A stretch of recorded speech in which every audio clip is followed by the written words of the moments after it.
ಸ್ನೇಹಿತರೆ, ನಿಮ್ಮ ಹತ್ರ ಸೂಪರ್ ಆದಂತ ಒಂದು ಐಡಿಯಾ ಇದೆಯಾ? ಅದನ್ನ ಬಿಸ್ನೆಸ್ ಆಗಿ ಕನ್ವರ್ಟ್ ಮಾಡೋದಕ್ಕೆ ಕಷ್ಟ ಆಗ್ತಾ ಇದೆಯಾ? ಬಿಸ್ನೆಸ್ ನ ಶುರು ಮಾಡೋ ಮೊದಲೇ ದುಡ್ಡೆಲ್ಲ ಖಾಲಿ ಆಗುತ್ತೆ ಅಂತ ಟೆನ್ಷನ್ ಆಗ್ತಾ ಇದೆಯಾ? ಕೆಲವರ ಬಿಸ್ನೆಸ್ ಸಕ್ಸಸ್ ಆಗುತ್ತೆ, ಇನ್ನೂ ಕೆಲವರ ಬಿಸ್ನೆಸ್ ಫೇಲ್ ಆಗುತ್ತೆ. ಇದಕ್ಕೆ ಕಾರಣ ಏನ್ ಗೊತ್ತಾ? ಬಿಸ್ನೆಸ್ ನ ಶುರು ಮಾಡಬೇಕು ಅನ್ಕೊಳ್ಳೋರು ಮಾಡುವಂತ ಕಾಮನ್ ಮಿಸ್ಟೇಕ್ಸ್ ಯಾವ್ದು ಗೊತ್ತಾ? ಜಗತ್ತಿನ ಫೇಮಸ್ ಬಿಸ್ನೆಸ್ ಮೆನ್ಗಳು, ಸಕ್ಸಸ್ಫುಲ್ ಬಿಸ್ನೆಸ್ ಮೆನ್ಗಳಾಗಿರುವಂತಹ ಮುಖೇಶ್ ಅಂಬಾನಿ ಆಗಿರ್ಬೋದು, ಬಿಲ್ ಗೇಟ್ಸ್ ಆಗಿರ್ಬೋದು, ಇನ್ಫೋಸಿಸ್ ನಾರಾಯಣ ಮೂರ್ತಿ ಆಗಿರ್ಬೋದು, ಇವರು ತಮ್ಮ ಒಂದು ಬಿಸ್ನೆಸ್ ಸಕ್ಸಸ್ ಆಗೋದಕ್ಕೆ ಫಾಲೋ ಮಾಡಿರುವಂತಹ ಸ್ಟೆಪ್ಸ್ಗಳು ಯಾವುದು? ನೀವು ಯಾವ ಸ್ಟೆಪ್ಸ್ಗಳನ್ನ ಫಾಲೋ ಮಾಡಬೇಕು? ಇವೆಲ್ಲದ್ರ ಬಗ್ಗೆ ಗೊತ್ತಾಗಬೇಕು ಅಂತಂದ್ರೆ ಈ ವಿಡಿಯೋವನ್ನ ಮಿಸ್ ಮಾಡದೆ ನೀವು ಕೊನೆ ತನಕ ನೋಡಬೇಕು. ಸೊ ಸ್ನೇಹಿತರೆ, ಈಗ ನೀವು ಒಂದು ಬಿಸ್ನೆಸ್ ಅನ್ನ ಶುರು ಮಾಡಬೇಕು ಅಂತ ಅನ್ಕೊಳ್ತೀರಾ. ತಲೆಯಲ್ಲಿ ಐಡಿಯಾ ಇದೆ, ಕೈಯಲ್ಲಿ ಬಂಡವಾಳ ಇದೆ, ಅಥವಾ ಯಾರೋ ಒಬ್ಬ ಪಾರ್ಟ್ನರ್ ಇದ್ದಾನೆ. ಸೊ ಪಾರ್ಟ್ನರ್ಶಿಪ್ ಅನ್ನ ಇಟ್ಕೊಂಡು ಒಂದು ಬಿಸ್ನೆಸ್ ಅನ್ನ ಶುರು ಮಾಡೋಣ ಅಂತ ಅನ್ಕೊಂಡಿದ್ರೆ ನೀವು ಮಾಡ್ತಿರುವಂತ ದೊಡ್ಡ ತಪ್ಪದು ಸ್ನೇಹಿತರೆ. ಯಾವುದೇ ಒಂದು ಬಿಸ್ನೆಸ್ ಅನ್ನ ಶುರು ಮಾಡ್ತೀವಿ ಅಂತಂದ್ರೆ ಮೊದಲನೇದಾಗಿ ಸರಿಯಾದ ಪ್ಲಾನ್ ಇರಬೇಕಾಗತ್ತೆ. ಸೊ ನಾವು ಒಂದು ಬಿಸ್ನೆಸ್ ಅನ್ನ ಶುರು ಮಾಡ್ತೀವಿ ಅಂತಂದ್ರೆ ಯಾವೆಲ್ಲ ಸ್ಟೆಪ್ಗಳನ್ನ ಫಾಲೋ ಮಾಡಬೇಕು ಅನ್ನೋದ್ರ ಬಗ್ಗೆ ಈ ವಿಡಿಯೋದಲ್ಲಿ ತಿಳಿಸ್ಕೊಡ್ತೀನಿ. ಸುಮಾರು 10 ಸ್ಟೆಪ್ಗಳನ್ನ ನೀವು ಫಾಲೋ ಮಾಡಿದ್ದೆ ಆದ್ರೆ ಬಿಸ್ನೆಸ್ ಅಲ್ಲಿ ಖಂಡಿತ ಸಕ್ಸಸ್ ಆಗ್ತೀರಾ. ಸೊ ಇಲ್ಲಿ ಸ್ನೇಹಿತರೆ, ಮೊದಲನೇ ಸ್ಟೆಪ್ ನೀವು ಏನ್ ತಗೋಬೇಕು ಅಂತಂದ್ರೆ choose the right business idea. ಯಾವುದೇ ಒಂದು ಬಿಸ್ನೆಸ್ ಅನ್ನ ನೀವು ಶುರು ಮಾಡ್ತೀರಿ ಅಂತಂದ್ರೆ ನಾನು ಯಾವ ಬಿಸ್ನೆಸ್ ಅನ್ನ ಶುರು ಮಾಡಬೇಕು? ಈಗ ನನ್ನ ತಲೆಯಲ್ಲಿ ಯಾವುದೋ ಒಂದು ಬಿಸ್ನೆಸ್ ಐಡಿಯಾ ಇದೆ, ಅದು ನಾನು ಶುರು ಮಾಡಿದ್ರೆ ಅದು ವರ್ಕ್ ಆಗುತ್ತಾ ಅನ್ನೋದ್ರ ಬಗ್ಗೆ ನೀವು ಸರಿಯಾದ ಒಂದು ರಿಸರ್ಚ್ ಅನ್ನ ಮಾಡ್ಕೊಳ್ಬೇಕಾಗತ್ತೆ. ಏನೇ ಬಿಸ್ನೆಸ್ ಶುರು ಮಾಡಿದ್ರು ಕೂಡ ಮೊದಲನೇದಾಗಿ ನೀವು ಮಾಡಬೇಕಾಗಿರುವಂತದ್ದು ರಿಸರ್ಚ್. ಫಾರ್ ಎಕ್ಸಾಂಪಲ್, ಈಗ ನಿಮ್ಮ ಏರಿಯಾದಲ್ಲಿ ನೀವೇನೋ ಒಂದು ಬಿಸ್ನೆಸ್ ಅನ್ನ ಶುರು ಮಾಡಬೇಕು ಅಂತ ಇದ್ರೆ ಅಲ್ಲಿನ ಜನರ ಎಕ್ಸ್ಪೆಕ್ಟೇಷನ್ ಏನು, ಜನ ಏನಕ್ಕೆ ಡಿಮಾಂಡ್ ಮಾಡ್ತಿದ್ದಾರೆ, ಯಾವುದನ್ನ ನೋಡ್ತಾ ಇದ್ದಾರೆ, ಅಂದ್ರೆ ಯಾವ ಬಿಸ್ನೆಸ್ ಅನ್ನ ನೀವು ಶುರು ಮಾಡಿದ್ರೆ ಅದರಿಂದ ಜನಗಳಿಗೆ ರೀಚ್ ಆಗ್ಬೋದು. ಸೊ ಜನಗಳು ಬೇಕು ಅಂದ ತಕ್ಷಣ ನೀವು ಆ ಬಿಸ್ನೆಸ್ ಅನ್ನ ಶುರು ಮಾಡೋದಕ್ಕಾಗಲ್ಲ. ನಿಮಗೆ ಆ ಸ್ಕಿಲ್ ಇದ್ರೆ ಮಾತ್ರ ಆ ಬಿಸ್ನೆಸ್ ಅಲ್ಲಿ ಸಕ್ಸಸ್ ಆಗೋಕ್ಕಾಗುತ್ತೆ. ಸೊ ಒಂದು ಎಕ್ಸಾಂಪಲ್ ಅನ್ನ ಕೊಡ್ತೀನಿ. ಈಗ ಸ್ವಿಗ್ಗಿ ಆಗಿರ್ಬೋದು, ಝೊಮ್ಯಾಟೊ ಆಗಿರ್ಬೋದು, ಬ್ಲಿಂಕಿಟ್, ಏನಕ್ಕೆ ಆ ಬಿಸ್ನೆಸ್ ಅನ್ನ ಶುರು ಮಾಡಿದ್ರು? ಒಂದು ಹಸ್ಬೆಂಡ್ ಅಂಡ್ ವೈಫ್ ಮನೆಯಲ್ಲಿ ಇರ್ತಾರೆ, ಕೆಲ್ಸಕ್ಕೆ ಹೋಗ್ತಾರೆ. ಸೊ ಮನೆಗೆ ಬಂದ್ಮೇಲೆ ಅಡುಗೆ ಆಗಿರ್ಬೋದು, ಶಾಪಿಂಗ್ ಮಾಡೋದಕ್ಕೆ ಟೈಮ್ ಇರೋದಿಲ್ಲ. ಸೊ ಆಗ ಸ್ವಿಗ್ಗಿ ಝೊಮ್ಯಾಟೊ ಅವರು ಮಾಡಿರುವಂತದ್ದೇ ಅಬ್ಸರ್ವೇಷನ್. ಒಂದು ಮನೆಗೆ ಈಗ ಯಾವುದೋ ಒಂದು ಫುಡ್ ಬೇಕು ಅಂತಂದ್ರೆ ಹಾಫ್ ಆನ್ ಅವರ್ ಅಲ್ಲಿ ರೀಚ್ ಆಗೋ ತರ ಮಾಡಬೇಕು. ಅದಕ್ಕೋಸ್ಕರ ಈ ಸ್ವಿಗ್ಗಿ ಝೊಮ್ಯಾಟೊ ಎಲ್ಲವೂ ಕೂಡ ಶುರುವಾಗಿರುವಂಥದ್ದು. ಮೇನ್ ಆಗಿ ಈ ಬಿಸ್ನೆಸ್ ಸಕ್ಸಸ್ ಆಗೋದಕ್ಕೆ ರೀಸನ್ ಸರಿಯಾದ ಪ್ಲಾನಿಂಗ್, ಅಬ್ಸರ್ವೇಷನ್ ಇತ್ತು. ಹಾಗಾಗಿ ಇನ್ ಕೇಸ್ ಈಗ ಟ್ರಾನ್ಸ್ಪೋರ್ಟೇಷನ್ ಬಿಸ್ನೆಸ್ ಬಗ್ಗೆ ಜನ ಇಂಟ್ರೆಸ್ಟ್ ಅನ್ನ ತೋರಿಸ್ತಾ ಇದ್ರೆ, ಯಾರಿಗೋ ಒಂದು ಟ್ರಾನ್ಸ್ಪೋರ್ಟೇಷನ್ ಫೆಸಿಲಿಟಿ ಬೇಕು ಅಂತಂದ್ರೆ ನೀವು ಆ ಬಿಸ್ನೆಸ್ ಅನ್ನ ಡೈರೆಕ್ಟ್ ಆಗಿ ಶುರು ಮಾಡೋದಕ್ಕಾಗಲ್ಲ, ಅದಕ್ಕೆ ಡಿಮಾಂಡ್ ಇದೆ ಅಂತ. ನಿಮಗೆ ಅದ್ರ ಬಗ್ಗೆ ಸ್ಕಿಲ್ ಇರಬೇಕಾಗತ್ತೆ. ಈ ಬಿಸ್ನೆಸ್ ಅನ್ನ ನಾನು ಹೇಗೆ ರನ್ ಮಾಡಬೇಕು, ಇದಕ್ಕೆ ಏನೆಲ್ಲ ಅವಶ್ಯಕತೆ ಇದೆ, ಇವೆಲ್ಲದ್ರ ಬಗ್ಗೆ ಗೊತ್ತಿದ್ರೆ ಮಾತ್ರ ಈ ಬಿಸ್ನೆಸ್ ಅನ್ನ ಶುರು ಮಾಡಬಹುದು. ಸೊ ಹಾಗಾಗಿ ಮೊದಲನೇದಾಗಿ ಯಾವತ್ತಿಗೂ ಕೂಡ ಯಾವ ಬಿಸ್ನೆಸ್ ಅನ್ನ ನಾನು ಶುರು ಮಾಡಬೇಕು, ಹೇಗೆ ಮಾಡಬೇಕು ಅನ್ನೋದ್ರ ಬಗ್ಗೆ ಮೊದಲನೇ ಸ್ಟೆಪ್ ಅನ್ನ ನೀವು ತಗೊಳ್ಬೇಕಾಗತ್ತೆ. ಸ್ನೇಹಿತರೆ, ಇನ್ನು ಎರಡನೇದಾಗಿ prepare a business plans. So ಯಾವುದೇ ಬಿಸ್ನೆಸ್ ಅನ್ನ ನೀವು ಶುರು ಮಾಡ್ತೀರಿ ಅಂತಂದ್ರೆ ಪ್ಲಾನಿಂಗ್ ತುಂಬಾ ಇಂಪಾರ್ಟೆಂಟ್ ಆಗುತ್ತೆ. ಸೊ ಇಲ್ಲೂ ನೀವು ಪ್ಲಾನಿಂಗ್ ಅನ್ನ ಮಾಡ್ತೀರಿ ಅಂತಂದ್ರೆ 9 ಸ್ಟೆಪ್ಗಳನ್ನ ಫಾಲೋ ಮಾಡಬೇಕಾಗತ್ತೆ. ಸೊ ಮೊದಲನೇದಾಗಿ ಕಸ್ಟಮರ್ ಸೆಗ್ಮೆಂಟ್ಸ್, ಎರಡನೇದಾಗಿ ವ್ಯಾಲ್ಯೂ ಪ್ರೊಪೋರ್ಷನ್ಸ್, ಮೂರನೇದಾಗಿ ಚಾನೆಲ್, ನಾಲ್ಕನೇದಾಗಿ ಕಸ್ಟಮರ್ ರಿಲೇಶನ್ಶಿಪ್, ಐದನೇದಾಗಿ ರೆವೆನ್ಯೂ ಸ್ಟ್ರೀಮ್ಸ್, 6 ಕೀ ರಿಸೋರ್ಸಸ್, 7ನೇದಾಗಿ ಕೀ ಆಕ್ಟಿವಿಟೀಸ್, 8ನೇದಾಗಿ ಕೀ ಪಾರ್ಟ್ನರ್ಶಿಪ್, 9ನೇದಾಗಿ ಕಾಸ್ಟ್ ಸ್ಟ್ರಕ್ಚರ್. ಸೊ ಒಂದೊಂದಾಗಿ ನಾನು ಹೇಳ್ತಾ ಹೋಗ್ತೀನಿ. ಈಗ ಮೊದಲನೇದಾಗಿ ನಾನು ಹೇಳಿರುವಂತದ್ದು ಕಸ್ಟಮರ್ ಸೆಗ್ಮೆಂಟ್. ಸೊ ನೀವು ಯಾವುದೇ ಬಿಸ್ನೆಸ್ ಅನ್ನ ಶುರು ಮಾಡ್ತೀರಿ ಅಂತಂದ್ರೆ ಕಸ್ಟಮರ್ಸೇ ನಿಮ್ಗೆ ದೇವರಿದ್ದಂಗೆ. ಸೊ ಕಸ್ಟಮರ್ಸ್ಗೆ ಏನು ಬೇಕು, ಕ್ವಾಲಿಟಿ ವೈಸ್ ಆಗಿರ್ಬೋದು. ಈಗ ಸ್ವಿಗ್ಗಿ ಎಕ್ಸಾಂಪಲ್ ಅನ್ನೇ ತಗೊಂಡ್ರೆ, ಸೊ ಕ್ವಾಲಿಟಿ ವೈಸ್ ಕಸ್ಟಮರ್ಸ್ ನೋಡ್ತಾರೆ, ಆಫರ್ ವೈಸ್ ಆಗಿರ್ಬೋದು, ಅಥವಾ ಅವ್ರು ಎಲ್ಲಿ ಹೋಟೆಲ್ ಇಂದ ಆರ್ಡರ್ ಮಾಡಿದ್ದಾರೆ, ಎಷ್ಟು ಟೈಮಲ್ಲಿ ಅವರ ಮನೆಗೆ ರೀಚ್ ಆಗುತ್ತೆ, ಇವೆಲ್ಲವನ್ನ ಕೂಡ ನೀವು ಅಬ್ಸರ್ವ್ ಮಾಡಬೇಕಾಗತ್ತೆ.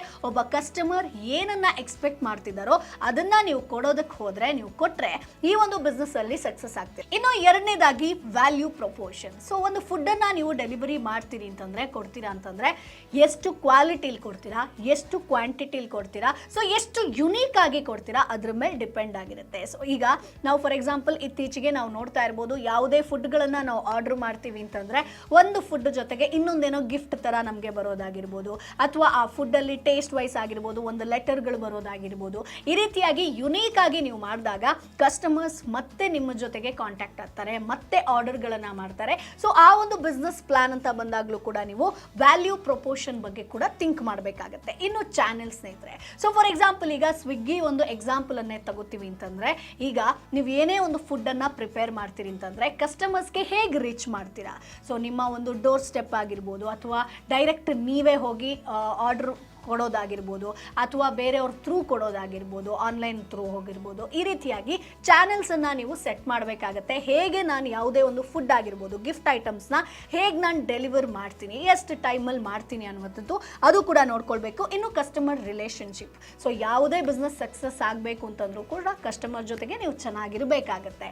ಸೊ ಫಾರ್ ಎಕ್ಸಾಂಪಲ್ ಈಗ ಸ್ವಿಗ್ಗಿ ಝೊಮ್ಯಾಟೊ ಆಗಿರ್ಬೋದು, ನೀವು ಜಸ್ಟ್ ಫೋನಲ್ಲಿ ನೀವು ಸ್ವಿಗ್ಗಿ ಝೊಮ್ಯಾಟೊನ ಡೌನ್ಲೋಡ್ ಮಾಡಿಕೊಂಡು ಒಮ್ಮೆ ಆರ್ಡರ್ ಮಾಡಿದ್ರಿ ಅಂತಂದರೆ ನೆಕ್ಸ್ಟ್ ನಿಮ್ಗೆ ನೋಟಿಫಿಕೇಶನ್ಸ್ ಬರ್ತಾ ಇರುತ್ತೆ. ಈಗ ಟೀ ಟೈಮ್, ನನ್ನ ನೆನಪು ಮಾಡ್ಕೊಳ್ಳಿ, ಆರ್ಡರ್ ಮಾಡಿ, ಈ ರೀತಿಯಾಗಿ ಸಾಕಷ್ಟು ಒಂದು ನೋಟಿಫಿಕೇಶನ್ ಅನ್ನ ನೀವು ನೋಡ್ತೀರಾ. ಸೊ ಕಸ್ಟಮರ್ ಜೊತೆಗೆ ಒಂದು ಹೆಲ್ದಿ ಆದಂಥ ರಿಲೇಶನ್ಶಿಪ್ ಅನ್ನ ನೀವು ಬಿಲ್ಡ್ ಮಾಡಬೇಕಾಗತ್ತೆ. ಸೊ ಆ ಟ್ರಿಕ್ಸ್ ಅನ್ನ ಕೂಡ ನೀವು ಇಲ್ಲಿ ಪ್ಲಾನ್ ಮಾಡ್ಕೊಳ್ಬಹುದು. ಇನ್ನು 5ನೇದಾಗಿ ರೆವೆನ್ಯೂ ಸ್ಟ್ರೀಮ್ಸ್. ಯಾವುದೇ ಬಿಸ್ನೆಸ್ ಸ್ಟಾರ್ಟ್ ಮಾಡ್ತೀರಿ ಅಂತಂದ್ರೂ ಕೂಡ ರೆವೆನ್ಯೂ ಬಗ್ಗೆ ನೀವು ಯೋಚನೆ ಮಾಡಬೇಕಾಗತ್ತೆ. ಎಲ್ಲೆಲ್ಲಿಂದ ನನಗೆ ದುಡ್ಡು ಬರುತ್ತೆ ಅಂತ. ಈಗ ಸ್ವಿಗ್ಗಿ ಎಕ್ಸಾಂಪಲ್ ಅನ್ನ ತಗೊಂಡ್ರೆ, ಒಂದು ಹೋಟೆಲ್ಗಳಿಂದ ಅವರಿಗೆ ಒಂದಷ್ಟು ಕಮಿಷನ್ ಅಂತ ಬರುತ್ತೆ. ಇನ್ನು ಆರ್ಡರ್ ಅಂತ ಬಂದಾಗಲೂ ಕೂಡ ಅಲ್ಲೂ ಕೂಡ ಒಂದಷ್ಟು ಕಮಿಷನ್ಸ್ ಅಂತ ಬರುತ್ತೆ. ಸೊ ಹಾಗಾಗಿ ಇನ್ನು ಅಡ್ವರ್ಟೈಸ್ಮೆಂಟ್ ಕೂಡ ಇರುತ್ತೆ, ಅಲ್ಲೂ ಕೂಡ ಅವರಿಗೆ ಒಂದಷ್ಟು ರೆವೆನ್ಯೂ ಬರುತ್ತೆ. ಸೊ ನನಗೆ ಎಲ್ಲೆಲ್ಲಿ ನನಗೆ ರೆವೆನ್ಯೂ ಬರುತ್ತೆ ಅನ್ನೋದನ್ನ ನೀವು ಪ್ಲಾನ್ ಮಾಡ್ಕೋಬೇಕು. ಎಷ್ಟು ರೆವೆನ್ಯೂ ಬರಬೇಕು, ಹೇಗೆ ಅದನ್ನ ಬರೆಸ್ಕೋಬೇಕು ಅನ್ನೋದನ್ನ ನೀವು ಮೊದಲನೇದಾಗಿ ಪ್ಲಾನ್ ಮಾಡಬೇಕು. ಕೀ ರಿಸೋರ್ಸ್, ಸೊ ನೀವು ಯಾವುದೇ ಒಂದು ಬಿಸ್ನೆಸ್ ಅನ್ನ ಶುರು ಮಾಡ್ತೀರಿ ಅಂತಂದ್ರೆ, ಈಗ ಫಾರ್ ಎಕ್ಸಾಂಪಲ್ ನೀವು ಫುಡ್ ಆಗಿರ್ಬೋದು, ಗಿಫ್ಟ್ ಐಟಮ್ ಅನ್ನ ನೀವು ಡೆಲಿವರ್ ಮಾಡ್ತೀರಿ ಅಂತಂದ್ರೆ ಯಾವ ರೀತಿಯಾಗಿ ಮಾಡ್ತೀರಾ, ಪ್ಯಾಕೇಜಿಂಗ್ ಹೆಂಗಿರುತ್ತೆ. ಫಾರ್ ಎಕ್ಸಾಂಪಲ್ ಈಗ ನೀವು ಊಟದ ವಿಚಾರಕ್ಕೆ ಬಂದಾಗ ಒಂದು ಹೋಟೆಲ್ಗೆ ಹೋಗ್ತೀರಾ ಅಂತಂದ್ರೆ ಅಲ್ಲಿ ಕ್ಲೀನ್ನೆಸ್ ಅನ್ನ ಮೇಂಟೈನ್ ಮಾಡಿಲ್ಲ ಅಂತಂದ್ರೆ ನಮಗೆ ಊಟ ಮಾಡೋದಕ್ಕೆ ಇಷ್ಟ ಆಗಲ್ಲ. ಅದೇ ರೀತಿ ನೀವು ಪ್ಯಾಕಿಂಗ್ ಮಾಡ್ತೀರಾ, ಒಂದು ಡೆಲಿವರಿ ಕೊಡ್ತೀರಾ ಅಂತಂದ್ರೂ ಕೂಡ ಅದೇ ರೀತಿಯಾಗಿ ಅಚ್ಚುಕಟ್ಟಾದಂಥ ನೀಟ್ ಆದಂಥ ಪ್ಯಾಕಿಂಗ್ ಅನ್ನ ನೀವು ಮಾಡ್ಕೊಳ್ಬೇಕಾಗತ್ತೆ. ಅದನ್ನ ಕೂಡ ನೀವು ಪ್ಲಾನ್ ಮಾಡ್ಕೊಳ್ಬೇಕು. ಇನ್ನು ಕೀ ಆಕ್ಟಿವಿಟೀಸ್ ಅಂತ ಬಂದಾಗ, ಫಾರ್ ಎಕ್ಸಾಂಪಲ್ ಈಗ ನಾನು ಟ್ರಾವೆಲಿಂಗ್ ಅಂತ ಒಂದು ಎಕ್ಸಾಂಪಲ್ ಅನ್ನ ತಗೊಂಡ್ರೆ, ಟ್ರಾವೆಲಿಂಗ್ ಅಂತ ಬಂದಾಗ ಮೊದಲನೇದಾಗಿ ಬುಕ್ಕಿಂಗ್ ಮಾಡ್ಕೊಳ್ಳೋದಾಗಿರ್ಬೋದು, ಟ್ರಾವೆಲಿಂಗ್ ಆಗಿರ್ಬೋದು, ಅದಾದ್ಮೇಲೆ ಬಸ್ ಡ್ರೈವರ್ ಯಾರು, ಸೊ ಎಷ್ಟು ಕಾಸ್ಟಿಗೆ, ಎಲ್ಲಿಗೆ ಹೋಗಬೇಕು, ಟ್ರಿಪ್ ಎಷ್ಟೊತ್ತಿಗೆ ರೀಚ್ ಆಗುತ್ತೆ, ಎಷ್ಟೊತ್ತಿಗೆ ಸ್ಟಾರ್ಟ್ ಆಗುತ್ತೆ, ಸೊ ಅದ್ರ ಟೋಟಲ್ ಕಾಸ್ಟ್ ಎಷ್ಟು ಬರುತ್ತೆ, ಈ ರೀತಿಯಾಗಿ ಕಂಪ್ಲೀಟ್ ಒಂದಷ್ಟು ಆಕ್ಟಿವಿಟೀಸ್ ಬರುತ್ತೆ. ಅದೆಲ್ಲವನ್ನ ನೀವು ಪ್ಲಾನ್ ಮಾಡ್ಕೊಳ್ಬೇಕು. ಈಗ ಜೊತೆಗೆ ನಿಮಗೆ ಒಂದು ಒಳ್ಳೆ ಟೈಮಲ್ಲಿ ಒಂದು ಒಳ್ಳೆ ಪ್ರಾಫಿಟ್ ಆಯಿತು ಅಂತಂದಾಗ ನೆಕ್ಸ್ಟ್ ಕ್ರಿಟಿಕಲ್ ಟೈಮ್ ಅಂತ ಕೂಡ ಬರುತ್ತೆ, ಲಾಸ್ ಕೂಡ ಆಗುತ್ತೆ. ಅದನ್ನ ಕೂಡ ಫೇಸ್ ಮಾಡುವಂಥ ಪ್ಲಾನಿಂಗ್ ಅನ್ನ ಮಾಡ್ಕೊಳ್ಬೇಕು. ಹೇಗೆ ನಾನು ಓವರ್ಕಮ್ ಮಾಡ್ಕೊಳ್ಬೋದು ಅನ್ನೋದನ್ನ ನೋಡಬೇಕಾಗತ್ತೆ. ಇನ್ನು 8ನೇದಾಗಿ ಕೀ ಪಾರ್ಟ್ನರ್ಶಿಪ್ ಸ್ನೇಹಿತರೆ. ಸೊ ಕೀ ಪಾರ್ಟ್ನರ್ಶಿಪ್ ಅಂತ ಬಂದಾಗ, ಒಂದು ಬಿಸ್ನೆಸ್ ಅಂತ ಬಂದಾಗ ನೀವೊಬ್ಬರೇ ಇರೋದಿಲ್ಲ, ನಿಮ್ಮ ಸುತ್ತ ಸಾಕಷ್ಟು ಜನ ವರ್ಕ್ ಮಾಡ್ತಾ ಇರ್ತಾರೆ. ಈಗ ಸ್ವಿಗ್ಗಿ ಝೊಮ್ಯಾಟೊ ಅಂತ ಅಂದು ಬಂದಾಗಲೂ ಕೂಡ ನಿಮಗೆ ಹೋಟೆಲ್ ಜೊತೆಗೆ ನೀವು ಟೈ ಅಪ್ ಆಗಬೇಕಾಗತ್ತೆ. ಸೊ ಆ ಒಂದು ಫುಡ್ಡನ್ನು ಡೆಲಿವರಿ ಮಾಡೋದಕ್ಕೆ ಒಂದಷ್ಟು ಡೆಲಿವರಿ ಬಾಯ್ಸ್ ಬೇಕಾಗುತ್ತೆ. ಸೊ ಒಂದು ಕಂಪನಿ ಅಂತ ಬಂದಾಗ ಸಾಕಷ್ಟು ಜನ ಅಲ್ಲಿ ವರ್ಕರ್ಸ್ ಇರ್ತಾರೆ. ಹಾಗಾಗಿ ಪಾರ್ಟ್ನರ್ಶಿಪ್ ಅನ್ನುವಂಥದ್ದು ತುಂಬ ಇಂಪಾರ್ಟೆಂಟ್ ಆಗುತ್ತೆ. ಯಾರು ನಿಮ್ಮ ಸುತ್ತಮುತ್ತ ವರ್ಕ್ ಮಾಡಬೇಕು, ಹೇಗೆ ಮಾಡಬೇಕು ಅನ್ನೋದನ್ನ ಒಂದು ಸ್ಟ್ರಕ್ಚರ್ ಆಗಿ ನೀವು ಪ್ಲಾನ್ ಮಾಡ್ಕೋಬೇಕು. ಇನ್ನು ಕೊನೆಯದಾಗಿ ಸ್ನೇಹಿತರೆ, 9ನೇದಾಗಿ ಕಾಸ್ಟ್ ಸ್ಟ್ರಕ್ಚರ್. ಯಾವುದೇ ಒಂದು ಬಿಸ್ನೆಸ್ ಅನ್ನ ನಾವು ಮಾಡ್ತೀವಿ ಅಂತಂದ್ರೆ ಮೊದಲನೇದಾಗಿ ಒಂದಷ್ಟು ಫಿಕ್ಸ್ಡ್ ಇನ್ವೆಸ್ಟ್ಮೆಂಟ್ ಅಂತ ಇರುತ್ತೆ. ಸೊ ಒಂದು ಆಫೀಸ್ ಸೆಟಪ್ ಮಾಡೋದಾಗಿರ್ಬೋದು, ಅದಕ್ಕೆ ಬೇಕಾದಂಥ ಇಕ್ವಿಪ್ಮೆಂಟ್ಸ್ ಆಗಿರ್ಬೋದು, ರಾ ಮೆಟೀರಿಯಲ್ಸ್ ಆಗಿರ್ಬೋದು, ಇವೆಲ್ಲದಕ್ಕೂ ಕೂಡ ಫಿಕ್ಸ್ಡ್ ಇನ್ವೆಸ್ಟ್ಮೆಂಟ್ ಅಂತ ಇರುತ್ತೆ. ಸೊ ಅದನ್ನ ಪ್ಲಾನ್ ಮಾಡ್ಕೋಬೇಕು, ಎಷ್ಟು ನಾನು ಬಂಡವಾಳವನ್ನ ಹೂಡಬೇಕು ಅಂತ.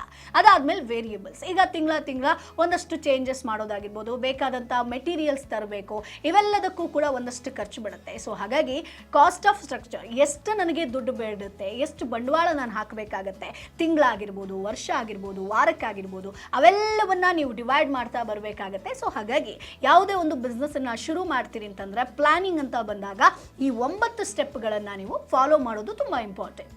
ಇನ್ನು ಸ್ನೇಹಿತರೆ, 3ನೇದಾಗಿ ಪ್ಲಾನ್ ಯುವರ್ ಫಿನಾನ್ಸ್. ಸೊ ಈಗ 9ನೇದಾಗಿ ನಾನು ಲಾಸ್ಟ್ ಒಂದು ಪಾಯಿಂಟ್ ಹೇಳಿದೆ, ಕಾಸ್ಟ್ ಸ್ಟ್ರಕ್ಚರ್ ಬಗ್ಗೆ. ಸೊ ಯಾವುದೇ ಒಂದು ನಷ್ಟ ಆಯಿತು ಅಥವಾ ಪ್ರಾಫಿಟ್ ಆಯಿತು, ಯಾವ ರೀತಿಯಾಗಿ ನೀವು ಕಾಸ್ಟನ್ನು ಡಿವೈಡ್ ಮಾಡ್ಕೋಬೇಕು ಅನ್ನೋದ್ರ ಬಗ್ಗೆ ಹೇಳಿದೆ. ಹಾಗೆ ಬಿಸ್ನೆಸ್ಸನ್ನು ನೀವು ಶುರು ಮಾಡ್ತೀರಿ ಅಂತಂದ್ರೂ ಕೂಡ ಇಲ್ಲಿ ಮುಖ್ಯವಾಗಿ 2 ಪಾಯಿಂಟ್ ಗಮನದಲ್ಲಿ ಇಟ್ಕೊಳ್ಬೇಕು. ಒಂದು ಕ್ಯಾಪಿಟಲ್ ಎಕ್ಸ್ಪೆಂಡಿಚರ್, 2ನೇದಾಗಿ ವರ್ಕಿಂಗ್ ಕ್ಯಾಪಿಟಲ್ ಅನ್ನುವಂಥದ್ದು. ಸೊ ಇಲ್ಲಿ ಮೊದಲನೇದಾಗಿ ಕ್ಯಾಪಿಟಲ್ ಎಕ್ಸ್ಪೆಂಡಿಚರ್ ಅಂತ ಬಂದಾಗ ಓವರ್ ಆಲ್ ಆಗಿ ನೀವು ಬಿಸ್ನೆಸ್ಗೆ ಎಷ್ಟು ಇನ್ವೆಸ್ಟ್ಮೆಂಟ್ ಮಾಡ್ತೀರಾ ಅನ್ನುವಂಥದ್ದು ಕ್ಯಾಪಿಟಲ್ ಎಕ್ಸ್ಪೆಂಡಿಚರ್ ಅಂತ ಬರುತ್ತೆ. ಇನ್ನು ವರ್ಕಿಂಗ್ ಕ್ಯಾಪಿಟಲ್ ಅಂತ ಬಂದಾಗ ನೀವು ಆ ಬಿಸ್ನೆಸ್ಸನ್ನು ಶುರು ಮಾಡಿದ್ಮೇಲೆ ಎಲ್ಲೆಲ್ಲಿ ಖರ್ಚು ಬೀಳುತ್ತೆ, ಇಕ್ವಿಪ್ಮೆಂಟ್ ಆಗಿರ್ಬೋದು, ಮೆಟೀರಿಯಲ್ಸ್ ಆಗಿರ್ಬೋದು, ವರ್ಕರ್ಸ್ಗೆ ಸ್ಯಾಲ್ರಿ ಕೊಡೋದಾಗಿರ್ಬೋದು, ಇವೆಲ್ಲವನ್ನ ಡಿವೈಡ್ ಮಾಡ್ಕೋಬೇಕಾಗತ್ತೆ.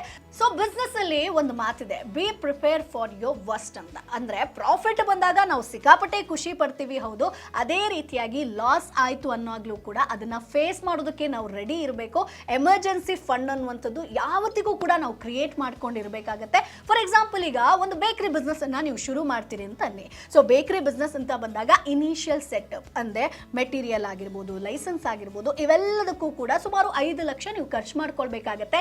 ಇದಕ್ಕೆ ನೀವು ಫಸ್ಟಿಗೆ ಪ್ರಿಪೇರ್ ಆಗಿರಬೇಕು, ನಿಮ್ಮ ಹತ್ರ 5 ಲಕ್ಷ ಇರಬೇಕಾಗತ್ತೆ. ಅದಾದಮೇಲೆ ಮಂತ್ಲಿ ಒಂದಷ್ಟು ಖರ್ಚುಗಳು ಬರುತ್ತೆ. ಅಂದರೆ ಸ್ಯಾಲ್ರಿ ಕೊಡೋದಾಗಿರ್ಬೋದು, ಅಥವಾ ಬೇರೆ ಬೇರೆ ಮೆಟೀರಿಯಲ್ಸ್ಗಳನ್ನು ತರೋದಾಗಿರ್ಬೋದು, ಬೇಕರಿ ಐಟಮ್ಗಳಾಗಿರ್ಬೋದು, ಇವೆಲ್ಲವನ್ನ ನೀವು ತಿಂಗಳ ಸ್ಟಾಕ್ ಮಾಡ್ಕೊಂಡು ಇರಬೇಕಾಗತ್ತೆ. ಸೊ ಅದಕ್ಕೊಂದು 50,000 ಅಂತ ಇರುತ್ತೆ. ಇನ್ನು ಎಮರ್ಜೆನ್ಸಿ ಫಂಡ್, ಇದಂತೂ ತುಂಬ ಇಂಪಾರ್ಟೆಂಟ್. ಒಂದು ಬಿಸ್ನೆಸ್ಸನ್ನು ನೀವು ಶುರು ಮಾಡ್ತೀರಿ ಅಂತಂದರೆ 2 ರಿಂದ 3 ತಿಂಗಳು ರನ್ ಮಾಡಿ ಲಾಸ್ ಆಯಿತು ಅಂತ ಹೇಳಿ ಮುಚ್ಚಿಡೋದಲ್ಲ. ಅದ್ರ ಬದಲಾಗಿ ನೀವು ಸುಮಾರು 1 ರಿಂದ 2 ವರ್ಷ ಆ ಬಿಸ್ನೆಸ್ ಲಾಸ್ ಆಯಿತೋ ಅಥವಾ ಪ್ರಾಫಿಟ್ ಆಯಿತೋ ಅದನ್ನು ರನ್ ಮಾಡುವಂಥ ಕೆಪಾಸಿಟಿ ನಿಮಗೆ ಇರಬೇಕಾಗತ್ತೆ. ಅದಕ್ಕೋಸ್ಕರ ಮುಖ್ಯವಾಗಿ ನೀವು ಒಂದು 3 ಲಕ್ಷ ತನಕ ಎಮರ್ಜೆನ್ಸಿ ಫಂಡನ್ನು, ಇನ್ ಕೇಸ್ ನೀವು ಬೇಕರಿ ಬಿಸ್ನೆಸ್ಸನ್ನು ಶುರು ಮಾಡ್ತೀರಿ ಅಂತಂದರೆ ಅದನ್ನು ಎತ್ಕೊಂಡಿರಬೇಕು. ಅಂದರೆ ಈಗ ಲಾಸ್ ಆಯಿತು, ಆದರೆ ನೀವು ಅಲ್ಲಿರುವಂಥ ವರ್ಕರ್ಸಿಗೆ ಸಂಬಳ ಕೊಡಲೇಬೇಕು, ಯಾರು ಅಡುಗೆ ಮಾಡ್ತಾರೋ ಅವ್ರಿಗೆ ಸಂಬಳ ಕೊಡಲೇಬೇಕು. ಆ ಒಂದು ಕಾರಣಕ್ಕೋಸ್ಕರ ಎಮರ್ಜೆನ್ಸಿ ಫಂಡನ್ನು ಕ್ರಿಯೇಟ್ ಮಾಡ್ಕೋಬೇಕು. ಹಾಗಾಗಿ ಲಾಸ್ ಆಯಿತು ಅಂತಂದ್ರೂ ಕೂಡ ಸುಮಾರು 2-3 ವರ್ಷದವರೆಗೆ ನೀವು ಆರಾಮಾಗಿ ಆ ಬಿಸ್ನೆಸ್ಸನ್ನು ರನ್ ಮಾಡ್ಬೋದು. ಏನು ಲಾಸ್ ಆಯಿತೋ ಅದನ್ನು ನೀವು ಏನಿಲ್ಲಿ ಎಮರ್ಜೆನ್ಸಿ ಫಂಡಲ್ಲಿ ಎತ್ತಿಟ್ಕೊಂಡಿದ್ದೀರೋ ಅದನ್ನು ನೀವು ಕೊಡ್ತಾ ಬಂದರೆ ಸೊ ನಿಮ್ಮ ಒಂದು ಬಿಸ್ನೆಸ್ ಲಾಸ್ ಆಗಿದೆ ಅಂತ ನಿಮ್ಗೆ ಅನ್ಸೋದಿಲ್ಲ. ಇನ್ನು ಸ್ನೇಹಿತರೆ, 4ನೇದಾಗಿ ನೇಮ್ ಯುವರ್ ಬಿಸ್ನೆಸ್. ಇದು ಕೂಡ ತುಂಬ ಇಂಪಾರ್ಟೆಂಟ್ ಆಗುತ್ತೆ. ನೀವು ಯಾವುದೇ ಬಿಸ್ನೆಸ್ಸನ್ನು ಎಷ್ಟೇ ಚೆನ್ನಾಗಿ ಶುರು ಮಾಡಿ ಅದಕ್ಕೆ ಒಂದು ನೇಮ್ ಅನ್ನುವಂಥದ್ದು ಕೊಡಲೇಬೇಕು. ಇದು ಬ್ರ್ಯಾಂಡ್ ಆಗಿರುತ್ತೆ. ಸೊ ಜನ ನಿಮ್ಮ ಬಿಸ್ನೆಸ್ಸನ್ನು ರೆಕಾಗ್ನೈಸ್ ಮಾಡ್ತಾರೆ ಅಂತಂದರೆ ಇದೇ ಬ್ರ್ಯಾಂಡಿಂದ, ಇದೇ ನೇಮಿಂದ. ಹಾಗಾಗಿ ಯಾವ ನೇಮನ್ನು ನೀವು ಸೆಲೆಕ್ಟ್ ಮಾಡ್ತೀರಾ ಅದು ಎಷ್ಟು ಯುನೀಕ್ ಆಗಿದೆ. ನಿಮ್ಮ ಸರೌಂಡಿಂಗಲ್ಲಿ ಬೇರೆ ಯಾರಾದರೂ ಈ ನೇಮನ್ನು ಇಟ್ಕೊಂಡಿದ್ದಾರಾ, ಅಥವಾ ಆ ಒಂದು ನೇಮ್ಗೆ ಯಾವ ರೀತಿಯಾಗಿ ಲೋಗೋ ಕ್ರಿಯೇಟ್ ಮಾಡ್ಕೋತೀರಾ, ಜನರನ್ನ ಹೇಗೆ ಅಟ್ರಾಕ್ಟ್ ಮಾಡ್ತೀರಾ, ಅದು ಈಸಿಯಾಗಿ ಜನರಿಗೆ ಅರ್ಥ ಆಗೋ ಥರ ಇರಬೇಕಾಗುತ್ತೆ. ಈಗ ಫಾರ್ ಎಕ್ಸಾಂಪಲ್ KFC ಅಂದ ತಕ್ಷಣ ನಮ್ಗೆಲ್ರಿಗೂ ಕೂಡ ಗೊತ್ತು ಚಿಕನ್. ಅದೇ ರೀತಿಯಾಗಿ ಪಿಜ್ಜಾ ಹಟ್ ಅಂತ ಬಂದಾಗಲೂ ಕೂಡ ಓಕೆ ಅಲ್ಲಿ ಪಿಜ್ಜಾ ಸಿಗುತ್ತೆ ಅನ್ನುವಂಥದ್ದು ಗೊತ್ತಾಗುತ್ತೆ. ಇನ್ನು ಮೈಕ್ರೋಸಾಫ್ಟ್ ಅಂತ ಬಂದಾಗ ಟೆಕ್ನಾಲಜಿ ವೈಸ್ ಅಂತ ಗೊತ್ತಾಗುತ್ತೆ. ಐಫೋನ್ ಅಂತ ಕೇಳಿದ ತಕ್ಷಣ ನಮಗೆ ಐಫೋನ್ ಫೋನ್ ನೆನಪಿಗೆ ಬರುತ್ತೆ. ಸೊ ಅದೇ ರೀತಿಯಾಗಿ ನಿಮ್ಮ ಬ್ರ್ಯಾಂಡನ್ನು ನೀವು ಕ್ರಿಯೇಟ್ ಮಾಡ್ಕೊಳ್ಬೇಕು ಅಂತ ಇದ್ರೆ ನಿಮ್ಮ ಒಂದು ನೇಮ್, ನೀವು ಆ ಕಂಪನಿಗೆ ಏನು ನೇಮ್ ಕೊಡ್ತೀರೋ ಅದು ತುಂಬ ಇಂಪಾರ್ಟೆಂಟ್. ಸೊ ಹಾಗಾಗಿ ಯುನೀಕ್ ಆಗಿ ಥಿಂಕ್ ಮಾಡಿ ಯಾವ ರೀತಿಯಾಗಿ ನಾನು ನೇಮ್ ಕೊಡ್ಬೋದು, ಅದನ್ನು ಹೇಗೆ ಪ್ರೆಸೆಂಟ್ ಮಾಡಬೇಕು, ಹೇಗೆ ಡಿಸೈನ್ ಮಾಡಬೇಕು, ಕಂಪ್ಲೀಟ್ ಆ ಒಂದು ಬಿಸ್ನೆಸ್ನ ಏನು ಥೀಮ್ ಇದೆಯೋ ಅದು ನಿಮ್ಮ ಒಂದು ನೇಮಲ್ಲಿ ರೆಪ್ರೆಸೆಂಟ್ ಮಾಡಬೇಕು. ಸೊ ಆ ರೀತಿಯಾಗಿ ಪ್ಲಾನ್ ಮಾಡ್ಕೊಳ್ಬೇಕಾಗುತ್ತೆ. ಸೊ 4ನೇದಾಗಿ ನೇಮ್ ಯುವರ್ ಬಿಸ್ನೆಸ್ ತುಂಬ ಇಂಪಾರ್ಟೆಂಟ್. ಇನ್ನು 5ನೇದಾಗಿ find the right location. So ನೀವು ಯಾವುದೇ ಬಿಸ್ನೆಸ್ಸನ್ನು ಶುರು ಮಾಡ್ತೀರಿ ಅಂತಂದರೆ ಎಲ್ಲಿ ಶುರು ಮಾಡ್ತೀರಾ, ಅದಕ್ಕೆ ಯಾವ ರೀತಿಯಾಗಿ ನಿಮ್ಮ ಒಂದು ಸುತ್ತಮುತ್ತ ಡಿಮಾಂಡ್ ಇದೆ. ಸೊ ಎಲ್ಲಿ ನಾನು ಶುರು ಮಾಡಬೇಕು, ಫಾರ್ ಎಕ್ಸಾಂಪಲ್ ಸಿಟಿಗಳಲ್ಲಿ ಶುರು ಮಾಡಿದ್ರೆ ಸಿಟಿಯಲ್ಲಿ ಯಾವ ರೀತಿಯಾಗಿ ಜನ ಅದನ್ನು ತಗೋತಾರೆ, ಅಥವಾ ನಿಮ್ಮ ಒಂದು ಬಿಸ್ನೆಸ್ ಹಳ್ಳಿ ಜನರಿಗಾಗಿರ್ಬೋದು, ಹಳ್ಳಿ ಏರಿಯಾದಲ್ಲಿ ಸೆಟ್ ಆಗುತ್ತೆ ಅಂತಂದರೆ ಅಲ್ಲಿ ಎಲ್ಲಿ ಶುರು ಮಾಡಬೇಕಾಗತ್ತೆ.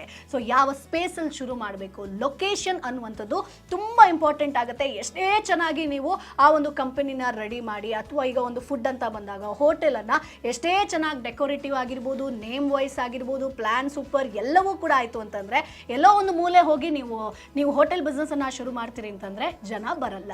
ಸೊ ಜನ ಎಲ್ಲಿ ಸಂದಣಿ ಜಾಸ್ತಿ ಇದೆಯೋ, ಜನ ಎಲ್ಲಿ ಇಷ್ಟಪಡ್ತಾರೋ, ಸೊ ನಿಮ್ಮ ಸರೌಂಡಿಂಗಲ್ಲಿ ಫಾರ್ ಎಕ್ಸಾಂಪಲ್ ನಾನ್ ವೆಜ್ ಬಿಸ್ನೆಸ್ಸನ್ನು ಶುರು ಮಾಡ್ತೀರಿ ಅಂತಂದರೆ, ಫುಡ್ ಬಿಸ್ನೆಸ್ಸನ್ನು ನಿಮ್ಮ ಸರೌಂಡಿಂಗಲ್ಲಿ ಎಷ್ಟು ನಾನ್ ವೆಜ್ ಹೋಟೆಲ್ಗಳಿದೆ, ಸೊ ಜನ ಅಲ್ಲಿ ಯಾವ ರೀತಿಯಾಗಿ ಬರ್ತಾರೆ, ನನ್ನ ಹೋಟೆಲನ್ನು ನಾನು ಇಲ್ಲಿ ಶುರು ಮಾಡಿದ್ರೆ ಜನ ಬರ್ತಾರ ಅನ್ನೋದನ್ನು ನೀವು ಕ್ಯಾಲ್ಕುಲೇಟ್ ಮಾಡ್ಕೊಳ್ಬೇಕಾಗತ್ತೆ. ಸೊ ಲೊಕೇಶನ್ ಅನ್ನುವಂಥದ್ದು ತುಂಬ ಇಂಪಾರ್ಟೆಂಟ್. ಇನ್ನು ಸ್ನೇಹಿತರೆ, 6ನೇದಾಗಿ choose the right people as your founding team. For example ಈಗ ಒಂದು ಬೈಕ್ ಇದೆ. ಸೊ ಬೈಕಲ್ಲಿ ಫ್ಯೂಯಲ್ ಇಲ್ಲ ಅಂತಂದರೆ ನೀವು ಬೈಕ್ನ ಓಡಿಸೋದಕ್ಕಾಗಲ್ಲ. ಅದೇ ರೀತಿಯಾಗಿ ಒಂದು ಇಂಜಿನ್ ಇದೆ, ಟೈರ್ ಇಲ್ಲ ಅಂತಂದರೆ ಹೇಗೆ? ಸೊ ಒಂದು ಬೈಕ್ ಕಂಪ್ಲೀಟ್ ಆಗಿ ಕ್ರಿಯೇಟ್ ಆಗಬೇಕು, ಅದು ರನ್ ಆಗಬೇಕು ಅಂತಂದರೆ ಎಲ್ಲವೂ ಕೂಡ ಸ್ಟ್ರಕ್ಚರ್ಡ್ ಆಗಬೇಕಾಗತ್ತೆ. ಅದೇ ರೀತಿಯಾಗಿ ನಿಮ್ಮ ಬಿಸ್ನೆಸ್ಸಲ್ಲೂ ಕೂಡ ನಿಮಗೊಂದು ಸೂಪರ್ ಆದಂಥ ವಿಷನ್ ಇದೆ, ಗೋಲ್ ಇದೆ, ಬಂಡವಾಳ ಇದೆ, ಎಲ್ಲವೂ ಇದೆ. ಆದರೆ ಟೀಮ್ ನೀವು ಬಿಲ್ಡ್ ಮಾಡಿರುವಂಥದ್ದು ಅನ್ನೋದು ಸರಿಯಾಗಿ ಇಲ್ಲ ಅಂತಂದ್ರೆ ಆ ಬಿಸ್ನೆಸ್ ಅಲ್ಲಿ ನೀವು ಸಕ್ಸಸ್ ಆಗೋದಕ್ಕೆ ಆಗಲ್ಲ. ಸೊ ಹಾಗಾಗಿ ನೀವೊಂದು ಟೀಮ್ ಅನ್ನ ಬಿಲ್ಡ್ ಮಾಡ್ತೀರಿ ಅಂತಂದ್ರೆ ಮೊದಲನೇದಾಗಿ ನಿಮ್ಮ ವಿಷನ್ ಏನಿದೆ, ನಿಮ್ಮ ಗೋಲ್ ಇದೆ, ಅದೇ ರೀತಿಯಾಗಿ ಅವ್ರಿಗೂ ಕೂಡ ಅದೇ ರೀತಿಯಾಗಿರ್ಬೇಕು. ಹಾಗೆ ಸ್ಕಿಲ್ ನಿಮ್ಗೆ ಏನಿದೆ ಅವ್ರಿಗೂ ಕೂಡ ಅದೇ ರೀತಿಯಾದಂತಹ ಸ್ಕಿಲ್ ಬೇಕು. ಫಾರ್ ಎಕ್ಸಾಂಪಲ್, ಈಗ ಬೇಕರಿ ಬಿಸ್ನೆಸ್ ಅಂತ ಬಂದಾಗ ಬೇಕರಿ ಬಗ್ಗೆ ಏನು ನಾಲೆಜ್ ಇಲ್ಲ, ದುಡ್ಡಿನ ಬಗ್ಗೆ ಗೊತ್ತಿಲ್ಲ. ಸೊ ಆ ರೀತಿಯಾದಂತ ಒಬ್ಬ ಪರ್ಸನ್ ಅನ್ನ ನೀವು ಬೇಕರಿ ಬಿಸ್ನೆಸ್ಗೆ ಹಾಕೊಂಡ್ರಿ ಅಂತಂದ್ರೆ ಸುಮ್ಮನೆ ನಿಮ್ಗೆ ಟ್ರಾವೆಲ್ ಮಾಡುವಂತ ಆ ಬಿಸ್ನೆಸ್ ಅಲ್ಲಿ ನಿಮ್ಗೆ ಕಂಪ್ಲೀಟ್ ಆಗಿ ಲಾಸ್ ಆಗುತ್ತೆ. ಸುಮ್ಮನೆ ಆತನಿಗೆ ಮಂತ್ಲಿ ಸ್ಯಾಲರಿಯನ್ನ ಕೊಡ್ತಾ ಬರಬೇಕಾಗುತ್ತೆ. ಹಾಗಾಗಿ ಟೀಮ್ ಬಿಲ್ಡಿಂಗ್ ಅನ್ನುವಂಥದ್ದು ತುಂಬಾ ಇಂಪಾರ್ಟೆಂಟ್ ಆಗುತ್ತೆ. ಫಾರ್ ಎಕ್ಸಾಂಪಲ್ ಒಂದು ಹೇಳ್ತೀನಿ, ಈಗ ಬಿಲ್ ಗೇಟ್ಸ್ ಹಾಗೆ ಪಾಲ್ ಎಲೆನ್, ಸೊ ಇವರಿಬ್ರು ಕೂಡ ಸೇರಿ ಮೈಕ್ರೋಸಾಫ್ಟ್ ಬಿಸ್ನೆಸ್ ಅನ್ನ ಶುರು ಮಾಡ್ತಾರೆ. ಸೊ ಬಿಲ್ ಗೇಟ್ಸ್ಗೆ ಒಳ್ಳೆ ವಿಷನ್ ಇತ್ತು, ಗೋಲ್ ಇತ್ತು, ನಾಲೆಜ್ ಇತ್ತು, ಆದ್ರೆ ಟೆಕ್ನಿಕಲ್ ಸ್ಕಿಲ್ ಇರಲಿಲ್ಲ. ಅದೇ ರೀತಿಯಾಗಿ ಪೌಲ್ ಎಲೆನ್ಗೆ ಟೆಕ್ನಿಕಲ್ ನಾಲೆಜ್ ಇತ್ತು. ಸೊ ಇವರಿಬ್ರು ಕೂಡ ಪಾರ್ಟ್ನರ್ ಆಗಿ ಒಂದು ಬಿಸ್ನೆಸ್ ಅನ್ನ ಶುರು ಮಾಡ್ತಾರೆ. ಅದು ಈಗ ಸಕ್ಸಸ್ಫುಲ್ ಬಿಸ್ನೆಸ್ ಆಗಿದೆ, ಅದೇ ಮೈಕ್ರೋಸಾಫ್ಟ್ ಸ್ನೇಹಿತರೆ. ಸೊ ಹಾಗಾಗಿ ನೀವು ಪಾರ್ಟ್ನರ್ಶಿಪ್ ಅನ್ನ ಆಯ್ಕೆ ಮಾಡ್ತೀರಾ, ಪಾರ್ಟ್ನರ್ ಅನ್ನ ಆಯ್ಕೆ ಮಾಡ್ತೀರಿ ಅಂತಂದ್ರೂ ಕೂಡ ತುಂಬಾ ಕೇರ್ಫುಲ್ ಆಗಿರಬೇಕು. ಒಂದು ವರ್ಷ ನಿಮ್ ಜೊತೆಗಿದ್ದು ಇಲ್ಲ ಇದು ಲಾಸ್ ಆಗ್ತಿದೆ ಅಂತ ಬ್ಯಾಕ್ಔಟ್ ಆದ್ರೆ ನಿಮ್ಗೆ ಪ್ರಾಬ್ಲಮ್ ಆಗುತ್ತೆ. ಹಾಗಾಗಿ ಗೋಲ್ ಆಗಿರ್ಬೋದು, ವಿಷನ್ ಆಗಿರ್ಬೋದು, ಸ್ಕಿಲ್ ಆಗಿರ್ಬೋದು, ಇವೆಲ್ಲವೂ ಕೂಡ ನಿಮ್ಮದೇ ಮೈಂಡ್ ಸೆಟ್ಗೆ ಸೆಟ್ ಆಗುವಂತಹ ಟೀಮ್ ಅನ್ನ ನೀವು ಬಿಲ್ಡ್ ಮಾಡುವಂಥದ್ದು ತುಂಬಾ ಇಂಪಾರ್ಟೆಂಟ್. ಸೊ ಈಗ 7ನೇದಾಗಿ choose the right sales and marketing channel ಸ್ನೇಹಿತರೆ. ಈಗ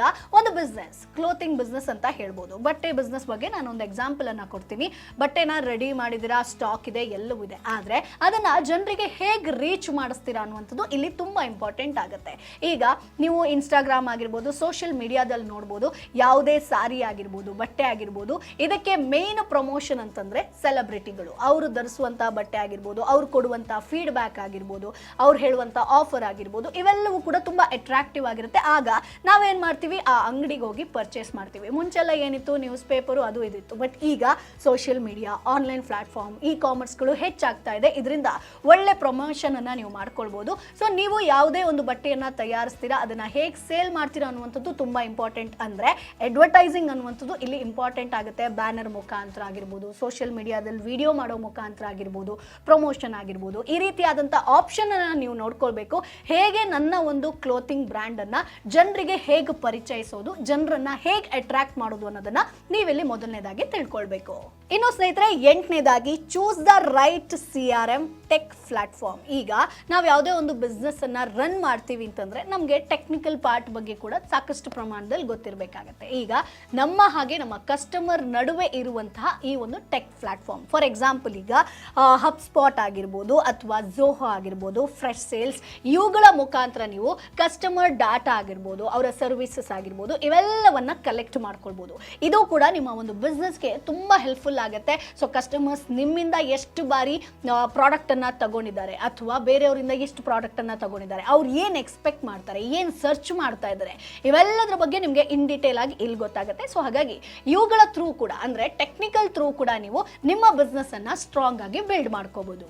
ಇನ್ನು 9ನೇದಾಗಿ, ಇದಂತೂ ಬಿಸ್ನೆಸ್ ಅಲ್ಲಿ ತುಂಬಾ important. So get your business registered and license. So ಯಾವುದೇ ಬಿಸ್ನೆಸ್ ನೀವು ಮಾಡ್ತೀರಿ ಅಂತಂದ್ರೆ ಮೊದಲನೇದಾಗಿ ನಿಮ್ಮ ಬಿಸ್ನೆಸ್ ಅನ್ನ ನೀವು ರಿಜಿಸ್ಟರ್ ಮಾಡ್ಕೊಳ್ಬೇಕಾಗತ್ತೆ, ಲೈಸೆನ್ಸ್ ಅನ್ನ ನೀವು ಪಡ್ಕೊಳ್ಬೇಕು. ಎಲ್ಲವೂ ಕೂಡ ಡಾಕ್ಯುಮೆಂಟೆಡ್ ಆಗಿರ್ಬೇಕಾಗತ್ತೆ. ಈಗ ಹೋಟೆಲ್ ಬಿಸ್ನೆಸ್ ಅನ್ನ ಶುರು ಮಾಡ್ತೀವಿ ಅಂತಂದ್ರೆ BBMP ಇಂದ ಪರ್ಮಿಷನ್ ತಗೊಂಡಿಲ್ಲ, ಹಂಗೆ ಶುರು ಮಾಡ್ತೀವಿ ಅಂತ ಅನ್ಕೊಳ್ಳಿ, FSSAI ಲೈಸೆನ್ಸ್ ಕೂಡ ಸಿಕ್ಕಿರೋದಿಲ್ಲ, ಹಾಗೆ ಬಿಸ್ನೆಸ್ ಅನ್ನ ನೀವು ಶುರು ಮಾಡ್ತೀರಿ ಅಂತಂದ್ರೆ ನಾಳೆ ಇನ್ ಕೇಸ್ ರೈಡ್ ಆಯ್ತು ಅಂತಂದ್ರೆ ಈಗ ನಾನು ಏನು 8 ಸ್ಟೆಪ್ಗಳನ್ನ ಹೇಳ್ಕೊಂಡು ಬಂದಿದ್ದೀನೋ ಅದೆಲ್ಲವೂ ಕೂಡ ಕೊಲ್ಯಾಪ್ಸ್ ಆಗ್ತಾ ಹೋಗುತ್ತೆ. ಸೊ ಹಾಗಾಗಿ ಒಂದು ಬಿಸ್ನೆಸ್ ಅನ್ನ ನೀವು ಶುರು ಮಾಡ್ತೀರಿ ಅಂತಂದ್ರೆ ಏನು ಒಂದು ಪರ್ಮಿಷನ್ ಅನ್ನ ತಗೋಬೇಕು, ಏನ್ ಲೈಸೆನ್ಸ್ ಆಗಿರ್ಬೋದು, ರಿಜಿಸ್ಟ್ರೇಷನ್ ಆಗಿರ್ಬೋದು, ಡಾಕ್ಯುಮೆಂಟೇಶನ್, ಅಂದ್ರೆ ಲೀಗಲ್ ಆಗಿ ಎಲ್ಲವೂ ಕೂಡ ಕರೆಕ್ಟ್ ಆಗಿದ್ರೆ ನಿಮ್ಮ ಬಿಸ್ನೆಸ್ ಆರಾಮಾಗಿ ಸ್ಮೂತ್ ಆಗಿ ರನ್ ಆಗುತ್ತೆ. ಸೊ ಇದನ್ನ ಕೂಡ ನೀವು ಮುಖ್ಯವಾಗಿ ನೆನಪಿಟ್ಕೊಳ್ಬೇಕಾಗತ್ತೆ. ಇನ್ನು ಕೊನೆಯದಾಗಿ, ಇಷ್ಟೂ ಕರೆಕ್ಟ್ ಆಯ್ತು, ನೀವು 9 ಪಾಯಿಂಟ್ಗಳ ಬಗ್ಗೆ ಕೂಡ ಗಮನ ಕೊಟ್ರಿ, ಎಲ್ಲವೂ ಕೂಡ ಸ್ಟ್ರಕ್ಚರ್ ಆಗಿದೆ ಅಂತಂದ್ರೆ ನೀವು ಆ ಒಂದು ಬಿಸ್ನೆಸ್ ಅನ್ನ ಲಾಂಚ್ ಮಾಡಬಹುದು. ಇನ್ನು ಸ್ನೇಹಿತರೆ, ಕೊನೆಯದಾಗಿ ನಾನೀಗ ಹೇಳುವಂತ 9 ಪಾಯಿಂಟ್ಗಳನ್ನ ಕೂಡ ನೀವು ಫಾಲೋ ಮಾಡಿದ್ರ ಅಂತಂದ್ರೆ ನಿಮ್ಮ ಬಿಸ್ನೆಸ್ ಅನ್ನ ನೀವು ಲಾಂಚ್ ಮಾಡಬಹುದು. ಅಲ್ಲೂ ಕೂಡ ಈಗ ನೀವು ಬಿಸ್ನೆಸ್ ಅನ್ನ ಸುಮ್ಮನೆ ಲಾಂಚ್ ಮಾಡಿದ್ರಿ ಅಂತಂದ್ರೆ ಜನರಿಗೆ ಗೊತ್ತಾಗುತ್ತಾ ಹೇಳಿ? ಒಂದು ಎಕ್ಸಾಂಪಲ್ ಅನ್ನ ಕೊಡ್ತೀನಿ. ಸಿನಿಮಾ ಕೂಡ ಒಂದು ರೀತಿಯಾಗಿ ಬಿಸ್ನೆಸ್. ಈಗ ಸಿನಿಮಾದ ಬಗ್ಗೆ ನಮ್ಗೆ ಯಾವುದೇ ನೇಮ್ ಆಗಿರ್ಬೋದು, ಸಾಂಗ್ ಆಗಿರ್ಬೋದು, ಯಾವಾಗ ರಿಲೀಸ್ ಆಗುತ್ತೆ ಏನು ಗೊತ್ತಿಲ್ಲ ಅಂತಂದ್ರೆ ಜನ ಥಿಯೇಟರ್ಗೆ ಹೋಗೋದೇ ಇಲ್ಲ. ಸೊ ಹಾಗಾಗಿ ಸಿನಿಮಾದವ್ರು ಏನ್ ಮಾಡ್ತಾರೆ ಹೇಳಿ? ಮೊದಲನೇದಾಗಿ ಟೈಟಲ್ ಸಾಂಗ್ ಅನ್ನ ರಿಲೀಸ್ ಮಾಡ್ತಾರೆ, ಪ್ರೆಸ್ ಮೀಟ್ ಅನ್ನ ಕರೀತಾರೆ. ಅದಾದ್ಮೇಲೆ ಸಿನಿಮಾ ರಿಲೀಸ್ ಬಗ್ಗೆ ಕೂಡ ಒಂದು ಮಾತುಕತೆ ಆಗುತ್ತೆ. ಸೊ ಈಗ ಥಿಯೇಟರ್ ಅಂತ ಬಂದಾಗ ಜನರ ರೆಸ್ಪಾನ್ಸ್ ಹೇಗಿದೆ ಅಂತ ಆಗಿರ್ಬೋದು, ಸಿನಿಮಾ ರಿಲೀಸ್ ಆದ್ಮೇಲೂ ಕೂಡ ಒಂದಷ್ಟು ಚರ್ಚೆಗಳಾಗುತ್ತೆ. ಅಂದ್ರೆ ಜನರಿಗೆ ರೀಚ್ ಆಗ್ತಾ ಹೋಗೋದಕ್ಕೆ ನೀವೊಂದು ಪಬ್ಲಿಸಿಟಿಯನ್ನ ಮಾಡಬೇಕಾಗತ್ತೆ. ಈಗ ನೀವು ಬಿಸ್ನೆಸ್ ಅನ್ನ ಶುರು ಮಾಡ್ತೀರಿ ಅಂತಂದ್ರೆ ನಿಮ್ಮ ಫ್ಯಾಮಿಲಿ ಆಗಿರ್ಬೋದು, ಫ್ರೆಂಡ್ಸ್ ಆಗಿರ್ಬೋದು, ಅವರೆಲ್ಲರನ್ನ ಇನ್ವೈಟ್ ಮಾಡಿ ನಿಮ್ಮ ಪ್ರಾಡಕ್ಟ್ ಬಗ್ಗೆ ಡೆಮೋ ಕೊಡೋದಾಗಿರ್ಬೋದು, ಅಥವಾ ಈಗ ಹೋಟೆಲ್ ಶುರು ಮಾಡ್ತೀರಿ ಅಂತಂದ್ರೆ ಮೊದಲನೇ ದಿನ ಅಥವಾ 1 ಗಂಟೆ ಯಾರು ಬರ್ತಾರೋ ಅವರಿಗೆ ಫ್ರೀ, ಆ ರೀತಿಯಾದಂಥ ಆಫರ್ ಆಗಿರ್ಬೋದು. ಈ ರೀತಿ ಕೊಡೋದ್ರಿಂದ ಕಸ್ಟಮರ್ಸ್ ನಿಮ್ಮ ಜೊತೆ ಇರ್ತಾರೆ. ಸೊ ಹಾಗಾಗಿ ಯಾವುದೇ ಬಿಸ್ನೆಸ್ ಅನ್ನ ಶುರು ಮಾಡ್ತೀರಿ ಅಂತಂದ್ರೆ ಸೂಪರ್ ಆಗಿ ನೀವು ಲಾಂಚ್ ಮಾಡಬೇಕಾಗತ್ತೆ. ಹಾಗಾದ್ರೆ ಹೇಗೆ ಲಾಂಚ್ ಮಾಡ್ತೀನಿ ಅನ್ನೋದನ್ನ ಕೂಡ ನೀವು ಪ್ಲಾನ್ ಮಾಡ್ಕೊಳ್ಬೇಕಾಗತ್ತೆ. ಸೊ ಇವತ್ತು ನಾನು ಹೇಳಿರುವಂತ ಈ 10 ಪಾಯಿಂಟ್ಗಳನ್ನ ನೀವು ಫಾಲೋ ಮಾಡಿದ್ದೆ ಆದ್ರೆ ಬಿಸ್ನೆಸ್ ಅಲ್ಲಿ ಖಂಡಿತ ಸಕ್ಸಸ್ ಆಗ್ತೀರಾ. ಯಾವುದೇ ಪ್ಲಾನಿಂಗ್ ಇಲ್ಲದೆ, ಯಾವುದೇ ಸ್ಟ್ರಕ್ಚರ್ ಇಲ್ಲದೆ, ಯಾವುದೇ ಫಿನಾನ್ಸ್ ಇದು ಐಡಿಯಾ ಇಲ್ಲದೆ, ಯಾವುದೇ ಮಾರ್ಕೆಟಿಂಗ್ ಇಲ್ಲದೆ, ಲಾಂಚ್ ಇಲ್ಲದೆ ನೀವು ಬಿಸ್ನೆಸ್ ಅನ್ನ ಶುರು ಮಾಡ್ತೀರಿ ಅಂತಂದ್ರೆ ಖಂಡಿತ ಅದರಲ್ಲಿ ಲಾಸ್ ಆಗ್ತೀರಾ. ಅದಾದ್ಮೇಲೆ ಬಿಸ್ನೆಸ್ ನಂದು ಚೆನ್ನಾಗಿತ್ತು ಆದ್ರೆ ಲಾಸ್ ಆಯ್ತು ಅಂತ ಹೇಳ್ತೀರಾ. ಆದ್ರೆ ಈ 10 ಪಾಯಿಂಟ್ಗಳನ್ನ ಫಾಲೋ ಮಾಡಿದ್ದೆ ಆದ್ರೆ ನೀವು ಬಿಸ್ನೆಸ್ ಅಲ್ಲಿ ಖಂಡಿತ ಸಕ್ಸಸ್ ಆಗ್ಬೋದು. ಈ ಒಂದು ವಿಡಿಯೋ ನಿಮಗೆ ಯೂಸ್ಫುಲ್ ಆಗಿರುತ್ತೆ ಅಂತ ಅನ್ಕೊಳ್ತೀನಿ. ಮುಂದಿನ ವಿಡಿಯೋದಲ್ಲಿ ಮತ್ತಷ್ಟು ಬಿಸ್ನೆಸ್ ಐಡಿಯಾ ಜೊತೆ ನಾನು ನಿಮ್ಮ ಮುಂದೆ ಹಾಜರಿರ್ತೀನಿ. Bye bye.